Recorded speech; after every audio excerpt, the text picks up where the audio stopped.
We are the anchors of Queer News Tonight, and this evening we discuss the queer headlines. Join influential figures such as Margaret Cho and Cheyenne Jackson as they inspire you to vote this November. Early voting is open. Make your voice heard.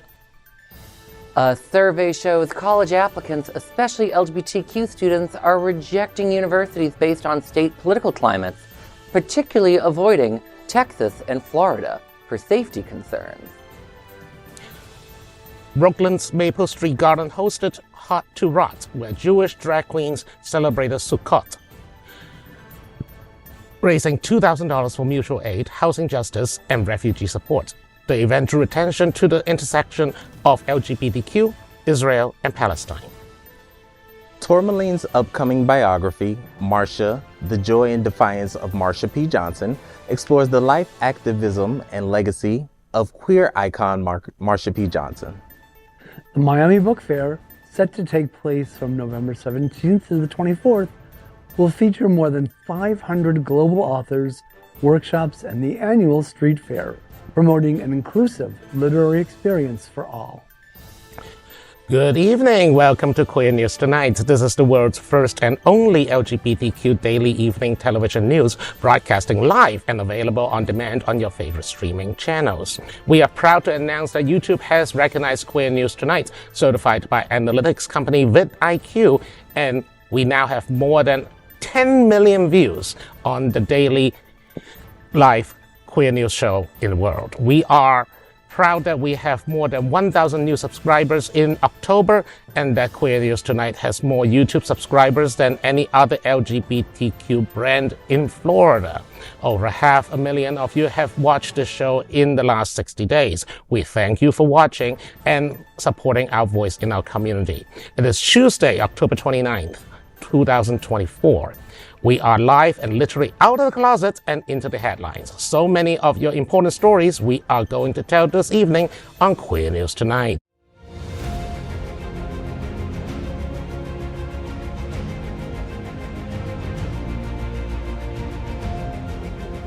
This is the world's first live daily LGBTQ evening news show, literally out of the closet and into the headlines on Queer News Tonight. This is the world's first and only unedited live LGBTQ evening news show. Whatever happens unique in the LGBTQ news, you'll see it and hear it.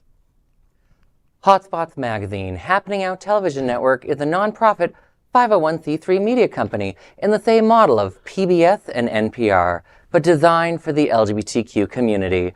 Our mission is to support the 11 pillars of our LGBTQ community.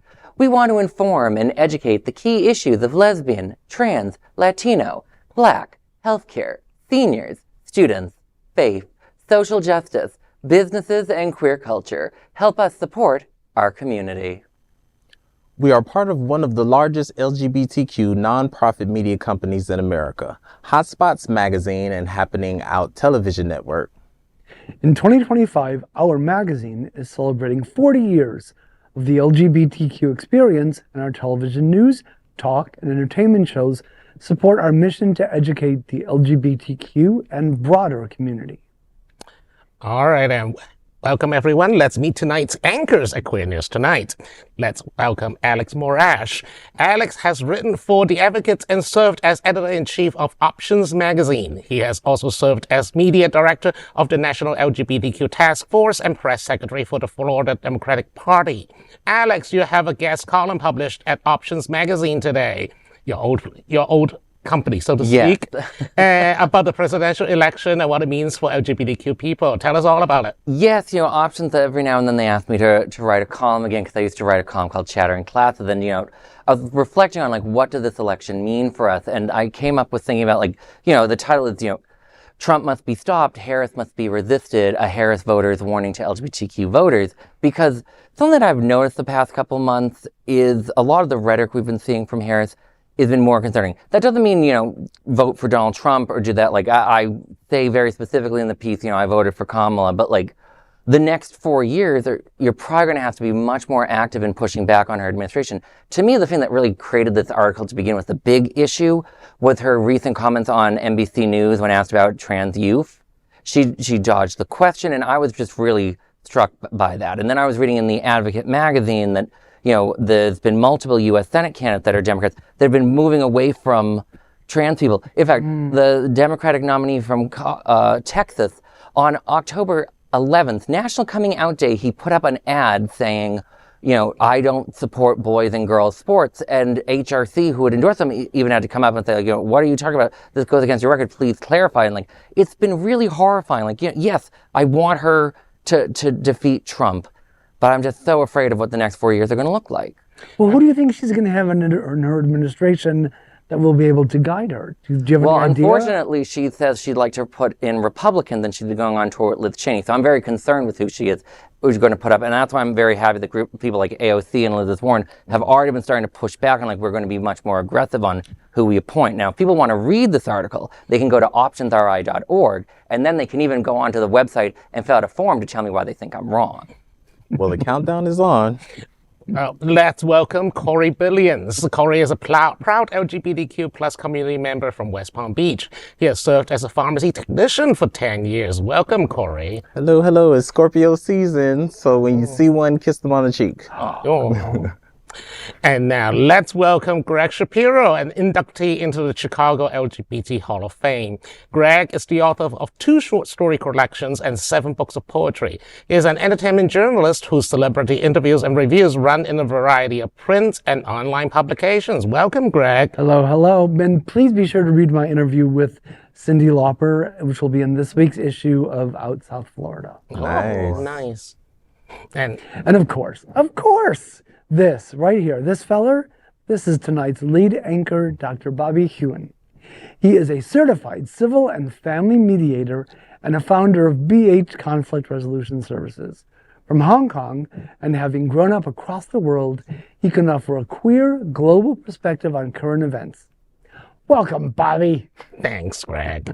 And so, we are reporters for Queer News Tonight, and this evening we begin with the queer headlines. The LGBTQ community in South Florida and across America is diverse. Our community across the world is vast. And here are the bullet points of the queer news for Tuesday, October 29, 2024.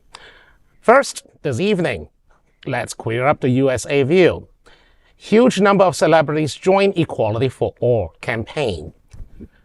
The 2024 election is just days away, and your voice matters now more than ever. That's why a powerful lineup of voices, including Margaret Cho, Cheyenne Jackson, Joaquin Booster, Alexis Michelle, Imani Rupert Gordon, Kelly Robinson, Sandra Bernhard, R.K. Russell, and a lot more have come together to share why they are voting this November. Early voting is now open. You can vote in person, by mail, or taking your ballot to a drop-off box on or before Election Day, November 5th. Watch the video, get inspired, and don't forget to spread the word. The Equality for All Roundtable was held this afternoon and can be viewed on the LGBTQ Nation YouTube channel. I'm voting because I believe in this country. I'm voting because our voices matter. We are voting so that we can do more of what we're doing right now. Hi friends, it's Brian, and I am here to tell you that it is more important than ever that you get out and vote this year. And it's our community that is hurt the most when people do not show up and fight for equality for everyone.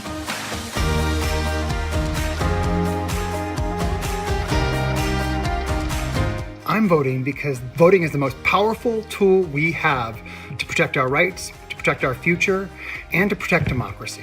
I'm voting because I want to stay free. I want to have reproductive rights. I want to have rights for the LGBTQIA community. In the fight for civil rights, there are a lot of steps to get there, and having an administration that is pro-equality is better for everyone. Oh, I'm voting. I gotta protect my rights as well as the rights of my LGBTQ siblings. I'm voting now because it's more important than ever that we preserve our democracy. I'm voting for my freedom. I'm voting for mine and your future. I'm voting because I think it's my civic responsibility. I have always voted in every election, and this one is the most important of all. I'm voting because it matters. I'm voting because there is so much at stake in this election. This is about the future of our youth. This is about the future of my children. And I think with this election, we have the opportunity to really set a different trajectory for this country. I just see so many dire, pressing humanitarian issues in America, but also outside of America that our country is influencing, that I really feel like I need to stand up for and vote for. The environment, the economy, all this nonsense going on, hatred for immigrants. What gets me to the ballot box this time is continuing democracy. This very well may be the most important election of our lifetime. We've heard it, and I believe it. Democracy is on the ballot. I would like to vote again in 4 years. I'm voting for the candidate that I know will ensure that we always have open and fair elections in this country. I'm voting because whoever wins this election is going to control the Supreme Court and the fate of the entire country for at least a generation. Because the decisions we make at the ballot box will have a lasting impact on our future. Because LGBTQ plus rights and women's access to health care are on the line. So that crusty old men don't have control over our bodies. Because I would love for things to get better and not worse, if that makes sense. I'm voting for my family, I'm voting for my community, and I'm voting to win. It's time for us to find some joy and to have people in office that look like us and that represent our communities. I'm voting because I want to live in a world where women have the right to choose what they want to do with their own bodies and to have common sense gun control laws and to be able to chant USA, USA again without feeling weird about it. I haven't been able to do that since like Tara Lipinski. Take control of your destiny, of the country's and the world's destiny, and keep us on track because it's no joke. This is deadly serious time. Vote blue all the way down the ticket wherever you are. Remember to research the down ballot races in your community. They are just as important, if not in some cases even more important. All of these offices make critical decisions every single day that impact all of our lives. So do it. Get out there. Vote. We're not going back. We're not going back. So get out there and vote. The thing that I like best about voting, it feels good.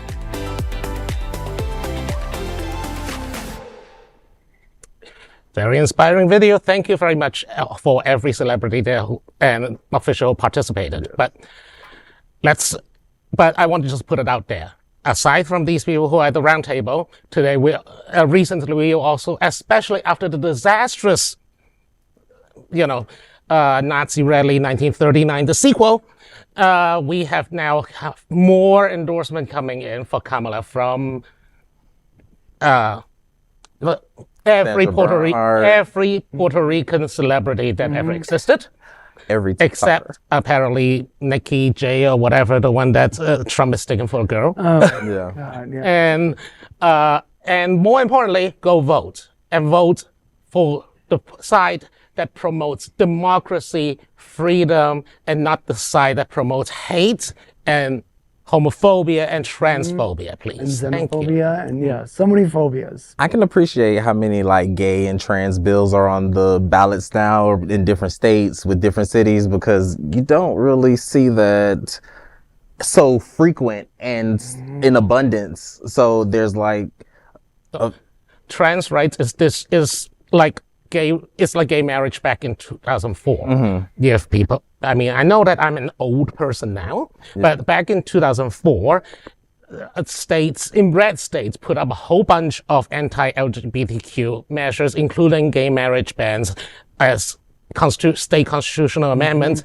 to drive the vote for Republicans. And as a result, until 2015, when Obergefell got decided, their states were banned from recognizing same-sex marriage pretty much in every Republican state.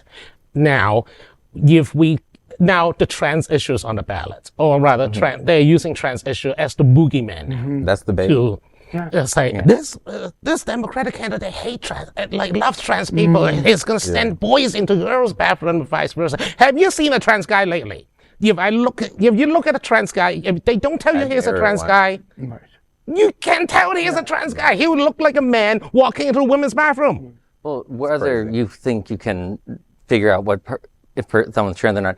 I don't think that important of an issue. People should just be allowed to be who they are. When watching that Equality for All video, it was one sort of wonderful to see people coming together, because there is a huge concern that one of the two candidates does seem to support the idea of fascism.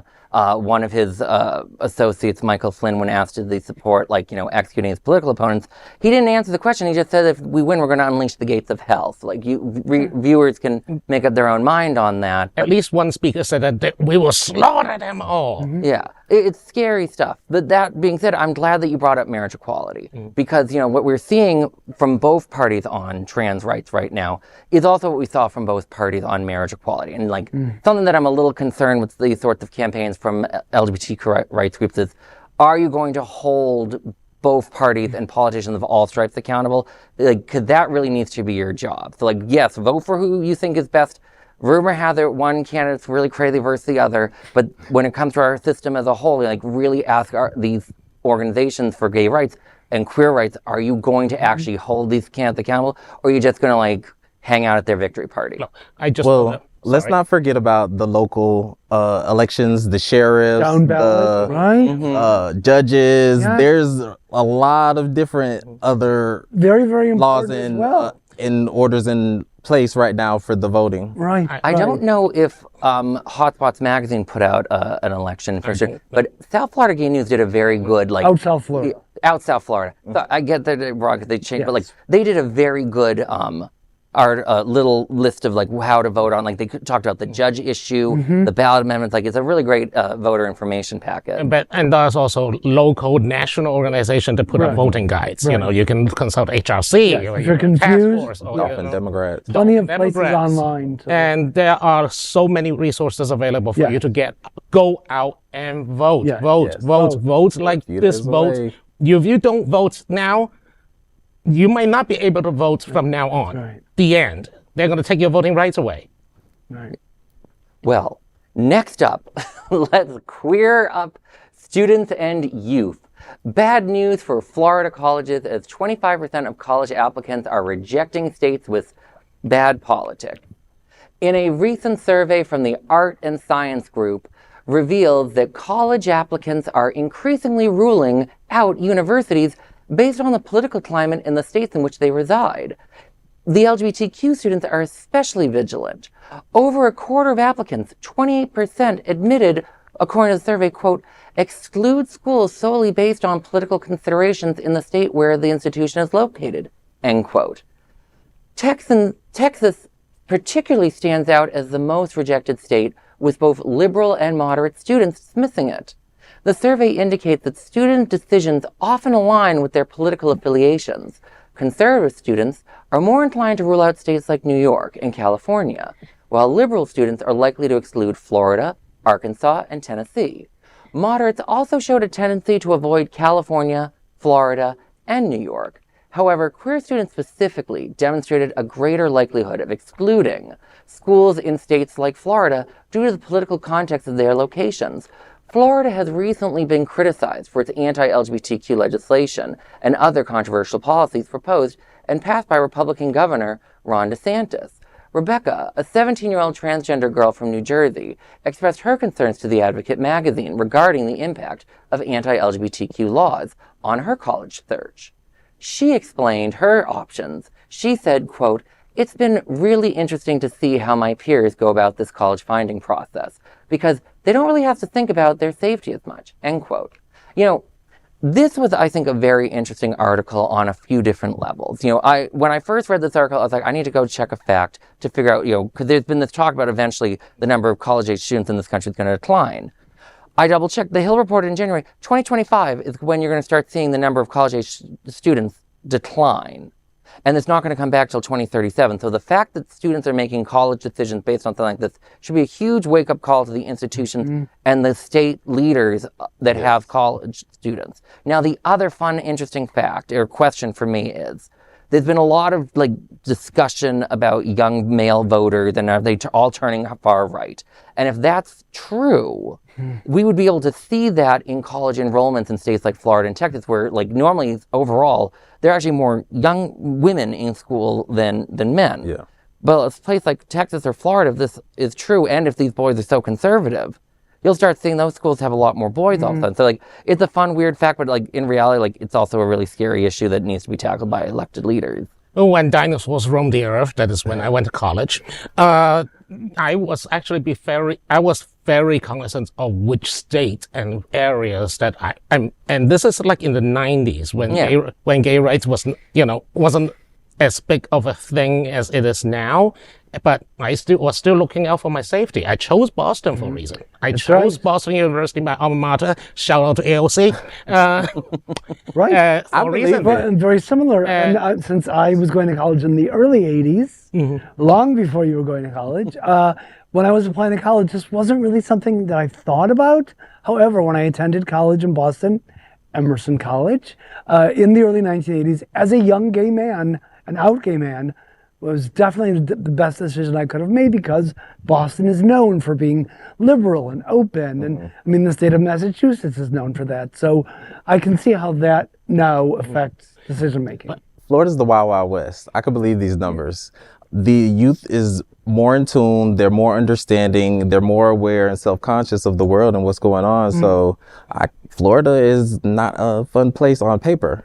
But in real life, it's a ball. I love the beach and the jet skis, but in reality, there's so many things that are laws and orders in place to block your life. Yeah. But that's a really big, important point, because as someone who grew up, I was born and raised third generation Bostonian and did go up to school up there, but like when I've lived down here versus up there, I've been discriminated many times as a queer person in the Boston area. There is very much an unsaid way of rejecting queer people in Massachusetts. Whereas down here, at least in South Florida, I don't want to say all of Florida, but at least South Florida, I've not felt that sort of discrimination. But like I've also experienced very kind people in Orlando, Tampa, and Tallahassee. So like I was very surprised by that difference. Those are usually cities that turn blue anyway. Like I'm not going to go roaming through the wilderness to try and find the homophobe in the world. Well, Sorry. The thing is too, there are two things about this. One, the student when the student body declines, or if they do not get the right kind of students, the ones that are high achieving, more open-minded, the more likely they're going to become like high achieving individuals. You're looking at brain drain. Faculty will not come here. Research grants will not arrive. A lot of these grants are given by non-profit that are private. Right. They don't have to give the centers make it difficult for queer students, and more importantly, let's talk about women. Florida and Texas both ban abortion, an extreme ban on abortions. Why would any young woman feel safe coming down here knowing that any kind of slip up, and now Trump is taking aim at birth control. They're going to try to ban birth control, ban the morning after pill, ban everything. Why would any kind of woman want to come to any of these red states to study? Yes. That's a very big point, because like I'm not going to name this, but like when I was a freshman in college, another freshman, she did have to get and like go through an abortion. It was a very emotional experience for her and all of us as her friend. Like, and the idea that like going to a state where you wouldn't have that option, though, not to tell people how to vote, but there the question 4, I think, might actually help address that if any voters are interested. Well, on the other hand, although 4 years ago, we also had an amendment 4 that actually allow felons to get the vote. Very good point. But the centers have put up every administrative obstacle there is so that they can avoid actually the will of the voters to bring that amendment live. So well, let's vote, people. Vote. Get out there, vote mail, blue. Yep. Send a carrier pigeon, smoke signal. And also just to remind all the young men, all the young men, Project 2025, which is embraced by Trump, bans pornography. If you enjoy any of that as a young man, vote for someone else. They even consider drag pornography. Are there any drag stories today? They would call anything pornography. They'll call like, Is there any story coming up that's drag related? Yeah. Anyway, so next, let's queer up drag culture.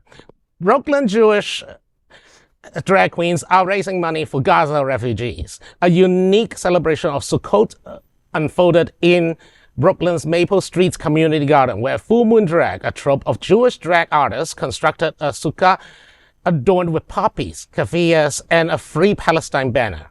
This makeshift shelter became the stage for the event Hot to Rot, where 100 attendees came together for an evening of performance, solidarity, and activism. The event raised $2,000 for Equality for Flatbush and for Denison Society. Equality for Flatbush is a local mutual aid organization fighting for housing justice and against police violence. While Denison Society provides housing and food to Gazan refugees.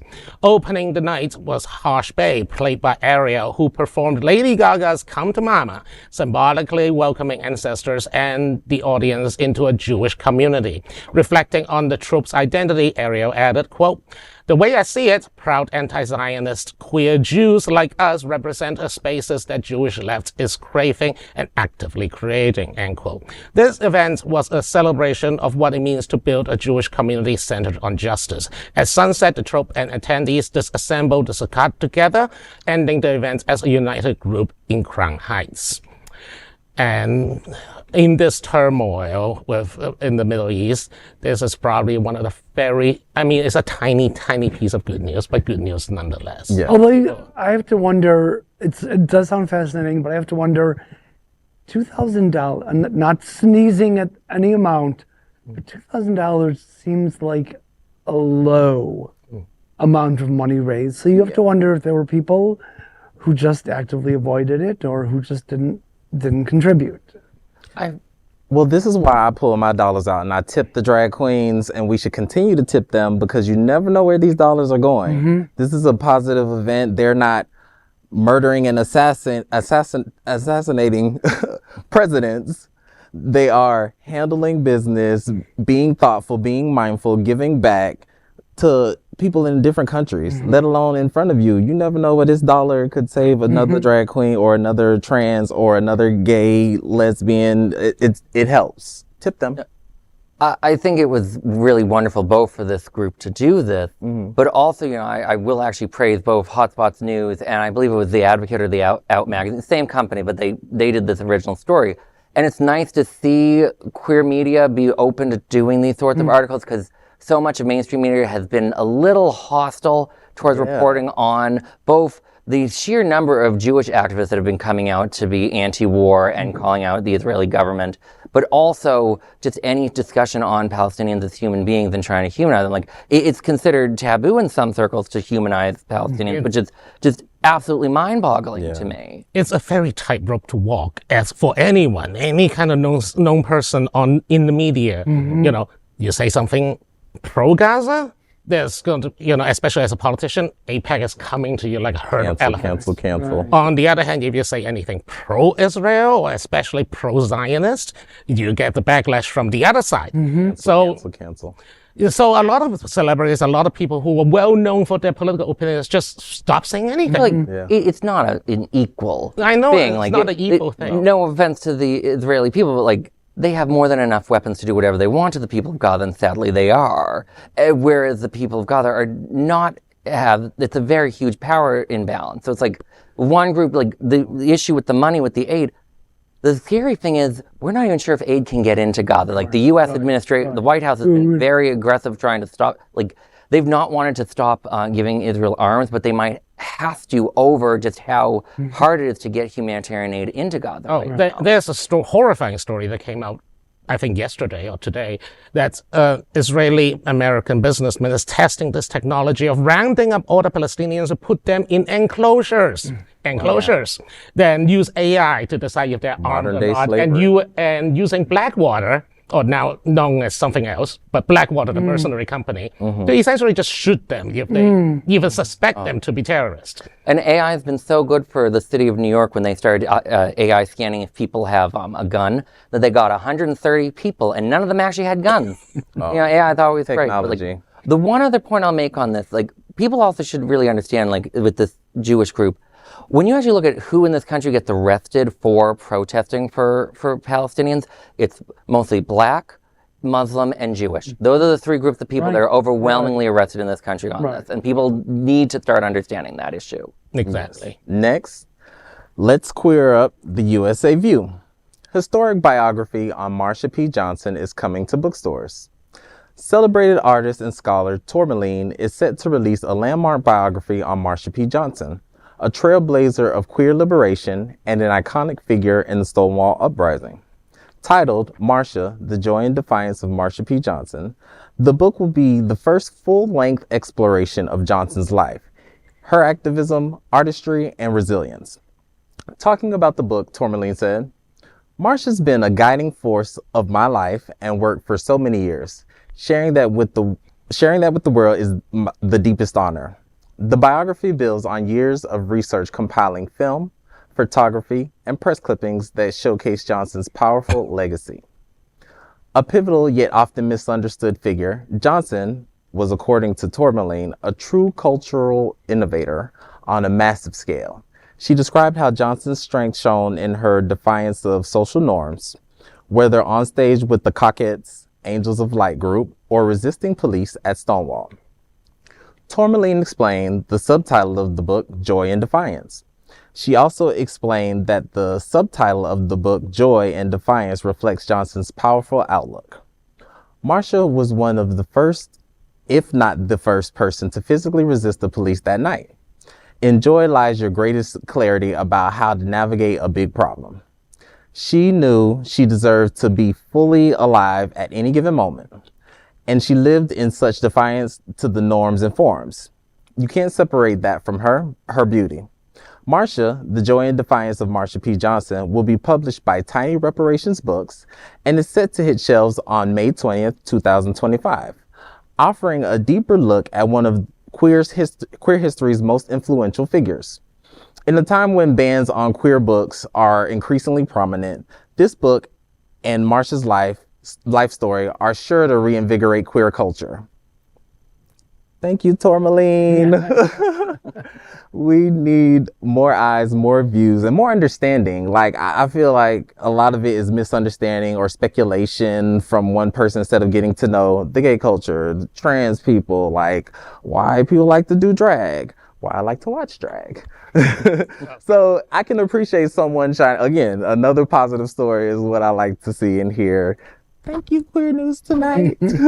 Great. Well, it's about time that Marsha P. Johnson received the biography treatment, because there was a documentary about Marsha a few years ago, but now a book, that can be passed from person to person and live on your bookshelf, and it's great that she's getting that honor.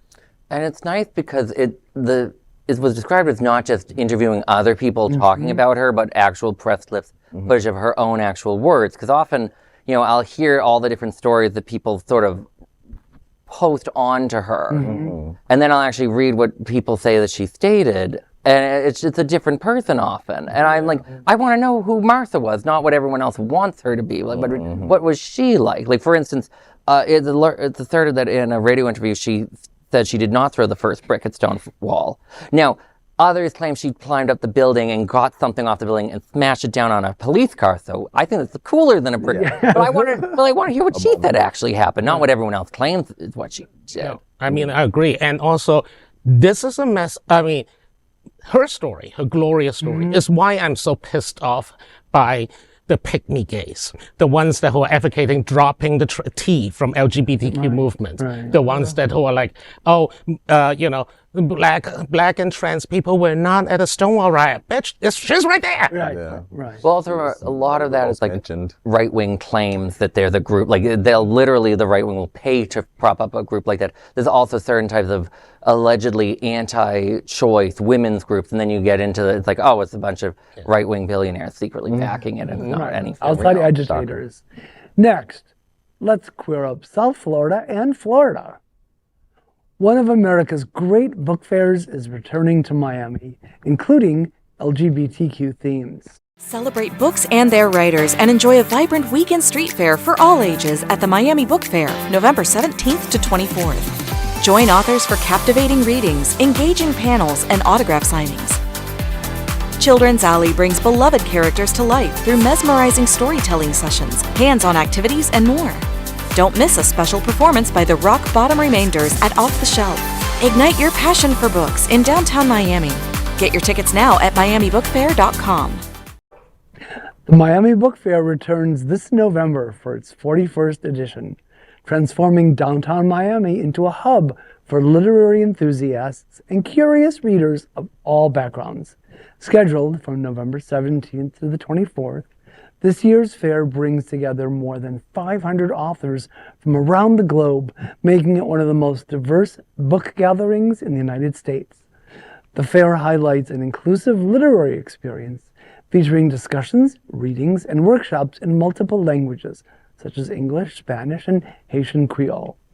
At the center of the celebration is the annual Street Fair, running from November 22nd to the 24th. Book lovers can explore an array of booths, attend live readings, and participate in discussions, all while engaging with unique literary voices and genres. The event will be held at Miami-Dade College's Wolfson campus with two prominent queer authors, Caridad Moro-Grunleer and Isabel Camille, headlining special segments. Camille is the mother of a transgendered young man named Sky and the author of Soleil's Mom, a transgender journey of love, loss, and letting go. With affordable ticketing, including free admission for children under 12 and reduced rates for teens and seniors, the Miami Book Fair 2024 is open to all. Caridad is Miami-Dade County's poet laureate and a well-known voice in queer poetry. She also serves as the associate editor for Swim, Every Day, an online daily poetry journal for women identifying poets, as well as the Betsy Writers Room's poetry curator at large. Excuse me. More details are available at miamibookfair.com. I'm going to take a sip of something water. Much better. Okay. I am definitely counting the days until the 2024 Miami Book Fair in November and all that queer representation. For Out South Florida, I interviewed a couple of queer writers appearing at the book fair. Nice. Juby Areola Headley, who lives here in South Florida, is the author of Bound. I interviewed him. And Jeffrey Mark, author of Mean Boys, and those interviews will be running in South Florida in advance of the book fair. If you've never been, you must make a point of going. It's great. I'm going to try to make an appearance. I'm ditching Art Basel, so... Oh. I mean, I'm exchanging. It's Art Basel. No, I'm exchanging art book for books. Oh, I'm out of wall space. Like, it's not like I can get by any more art. I like this idea. You know, the Miami Books event is the new Art Basel of our times. I like it, Bobby. I'm like that. Yeah, well, I mean, so go there before they set up VIP booths and start gatekeeping, you know, all that fun stuff. I would want to go because it's nostalgia. Like, nowadays, these kids are so stuck to tablets and phones, they don't know what a library is or, like, paper, hardbacks. Like, right, you can get books signed. You can't sign, like, a Kindle or something, but if you get a book, you can get a book signed by the author. Which is so cool. And then that Rock Bottom Remainders, that little band, that's Stephen King and I think Amy Tan. So all these famous authors are in this band, so that's a cool thing too. Yeah. But if you want to save some trees, you do. You can get your books on digital form, hell, even Audible form. This is not, we're not saying that if you don't read paper books that you're not a reader. You can absorb literature in so many forms. I was about to say, I'm sure they have like a QR code where I can just get my phone when I go there to get this book or that book. That takes away from the experience. Oh. I used to be the person to sit in the library on the floor and just really deep dive 5-6 paragraphs in and like, okay, time to go home. Next, we are proud of our special partnership with Sunshine Cathedral, the world's largest queer church here in Fort Lauderdale. Supporting that partnership, we are broadcasting from our permanent set here at Sunshine Cathedral at Happening Out Television Studios. We broadcast Sunshine Cathedral Sunday International Service at 10:30 a.m.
finish tonight's queer news headlines with a segment we call LGBTQ 1 Minute News.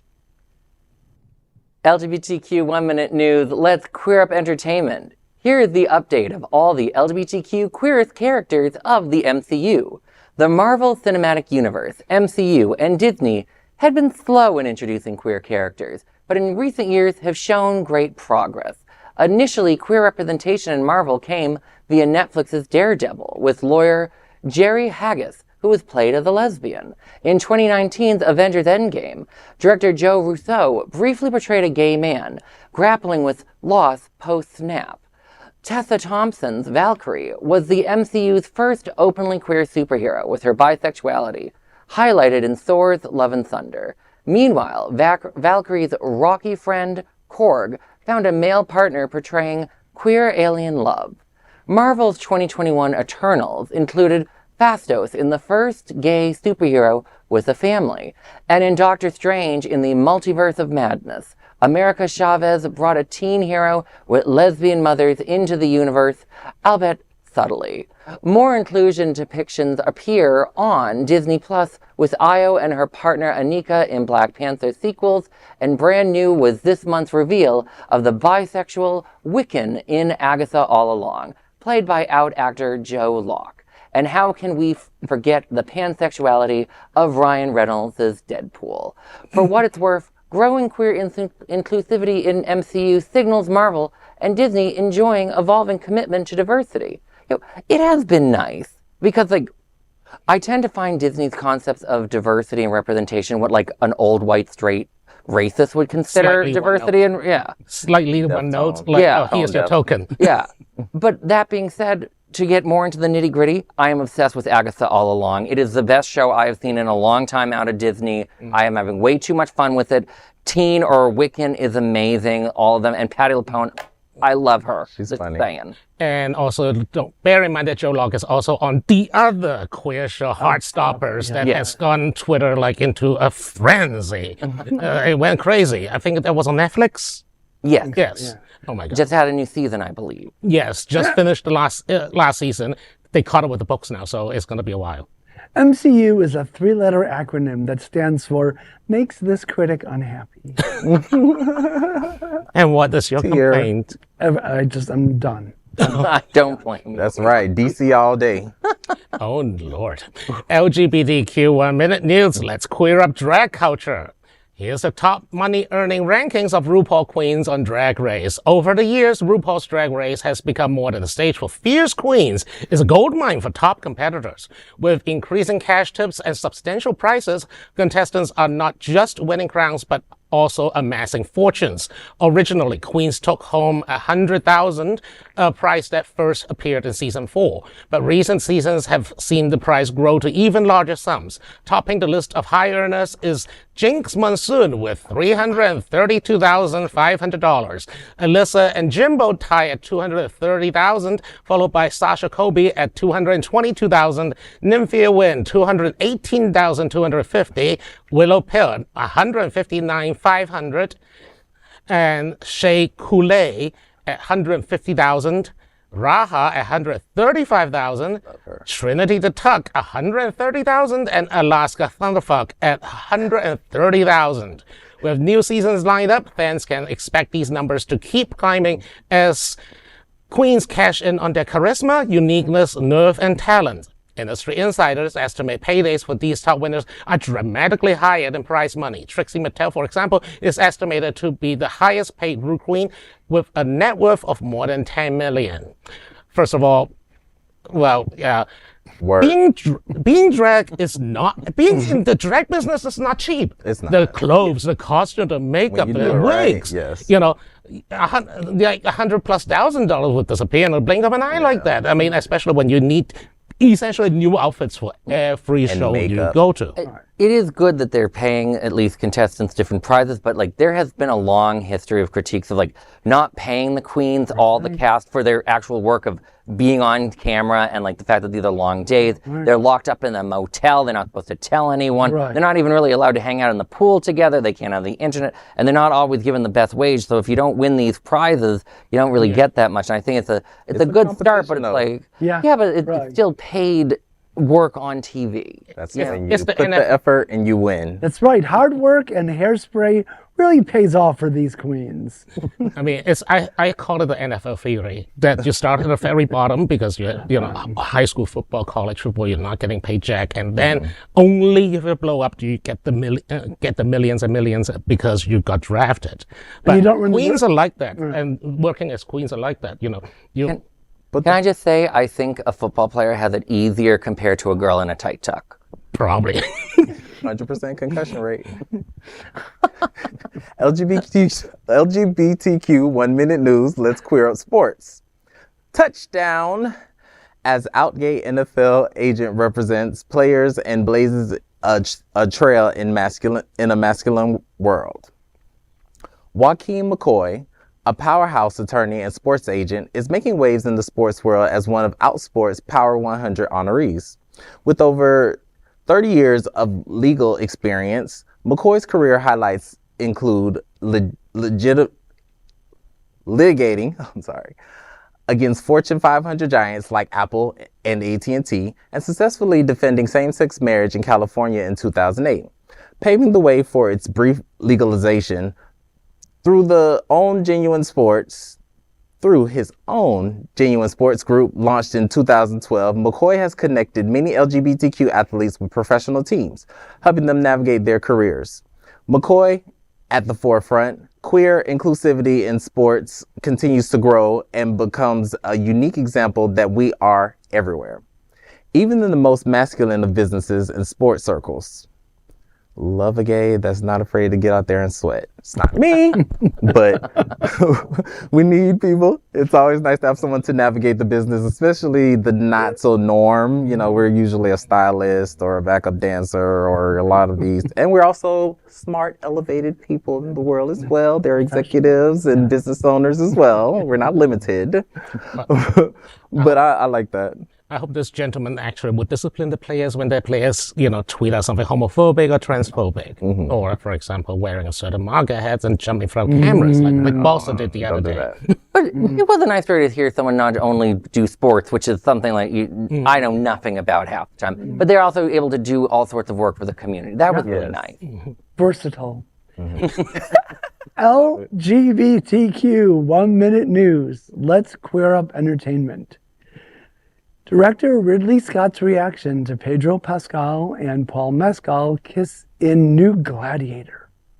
In an interview with Entertainment Weekly, actor Paul Mescal revealed a surprising moment while rehearsing a fight scene with co-star Pedro Pascal for Gladiator 2. Mescal, known for his compelling on-screen chemistry with male co-stars, shared, quote, "There was a moment when we were rehearsing my fight scene with Pedro, and I had an idea towards the end of the scene to kiss Pedro on the forehead," end quote. Curious about director Ridley Scott's reaction, Mescal asked over the radio, "Ridley, kiss on the forehead. Did you like it? Yay or nay?" After a pause, Scott responded, "I'm afraid I did." Gay fans are excited about the film's November 22nd release, eagerly anticipating the chemistry between Mescal and Daddy Pascal. Well,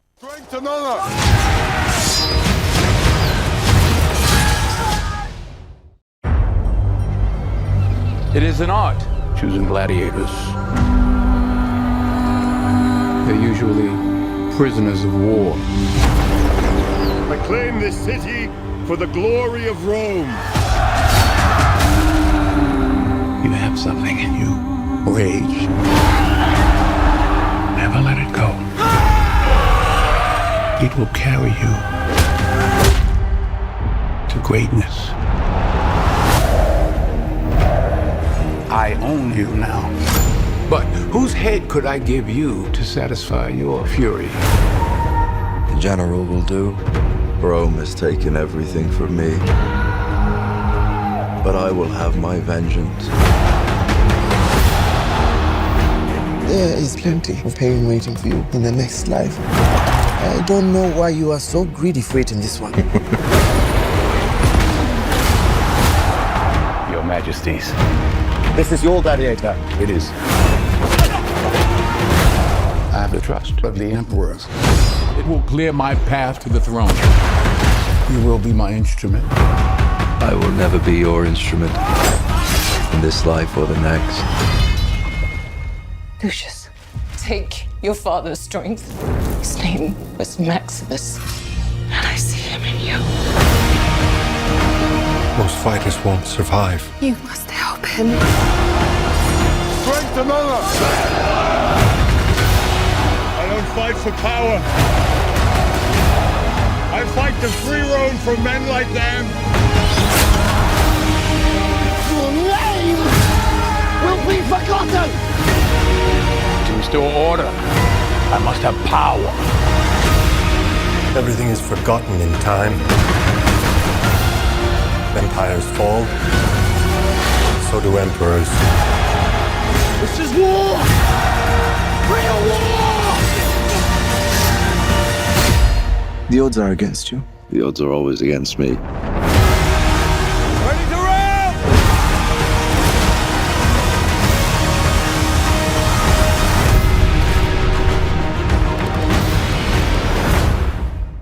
Well, while I worship at the altars of Paul Mescal and Pedro Pascal, honestly, I have no interest in sitting through a 2.5-hour Ridley Scott movie. Sorry. Sign me up.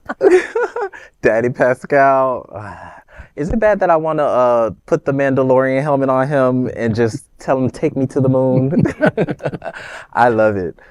I think I'm going to have to agree with you a little bit, Greg, just because, how have we been, sold this sort of movie as, oh, it's so interesting and sexy. I'm like, I'm sorry, I remember Spartacus, where they weren't just kissing each other on the forehead. There was plenty of dick, as all the viewers know. I love to see in a movie. So, come on, Pedro, show full frontal. I don't think we can pass the regulators for showing, dick on a PG-13 movie. Or is it rated R? Well, either way. They can rated X. No dick. They can have it on Spartacus. They can figure it out for the movie. So I don't get on Showtime, so we know what that means. And that is today's news for the LGBTQ community on the world's first and only daily LGBTQ evening news show. If our community is important to you, share this news with your friends and family. Join the conversation on your favorite streaming platform. Queer News Tonight is the only live LGBTQ digital television show in the world that is out of the closet and into the headlines. We need your support. If our community is to grow, we must tell our stories and bring them to the attention of the broader world. This is the only place in the world that tells these type of LGBTQ stories in motion and sound. That is the passion of Hotspots Magazine, Happening Out Television Network, and Queer News Tonight. I'm your anchor, Bobby Huen, and on behalf of these LGBTQ reporters, the anchors of Queer News Tonight, including Alex Morash, Corey Billions, and Gregg Shapiro. We'll see you daily at 8 p.m. We remind you, the presidential election is just 6 more days away. Stand up for equality, rights, and representation. Early voting has started across most of the country, so get your voting done now to avoid long lines. This is especially true for younger voters who hasn't turned up a lot in terms of early voters. So let's make history. Let's vote for a better future. Good night.